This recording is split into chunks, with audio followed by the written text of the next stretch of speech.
Aliya, we hear a lot of discussion about Secure 2.0. What exactly is it?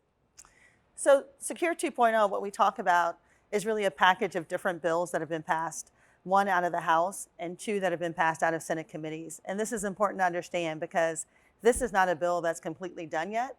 It's not completely baked. There's still some cooking that needs to be done before it can be ready to be passed through Congress.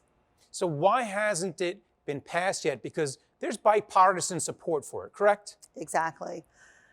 A lot of different reasons. One is really timing, right? There has to be time on the House floor and the Senate floor. There has to be time in the committees for this to get done. And there has to be willingness. I think there is willingness to get this done. And now we're looking at the time component. And if it doesn't get passed by the end of the year, what happens? We start all over from the very beginning. So this is the end of a congressional term, which means that any legislation Congress considers next year has to be reintroduced with new sponsors, a new proposal, a new package. So we start at the very beginning. And what kind of an impact would that make for the industry? It really delays the amount of time we would see these changes that a lot of people are looking for.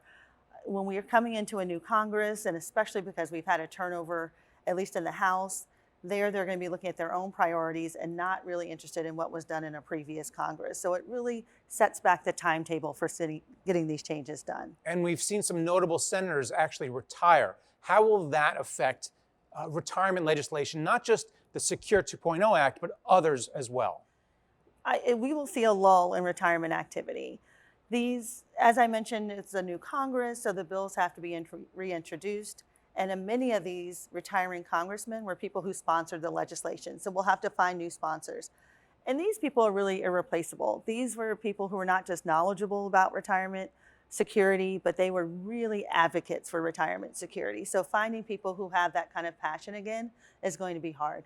So let's switch to the recently approved ESG rule by the Department of Labor. What type of impact will that make? So when the Trump administration finalized their rule, there was what was considered a chilling effect on the use of ESG factors or considerations. And so the Biden administration has gone back and really clarified. And what we see is put the pendulum back in the middle, so to speak, so that fiduciaries can look at ESG factors and considerations without worrying about whether or not the Department of Labor has made impact either way. And they're also looking at climate-related risk. They put out an RFI, a request for information about that. Will that come to fruition in 2023?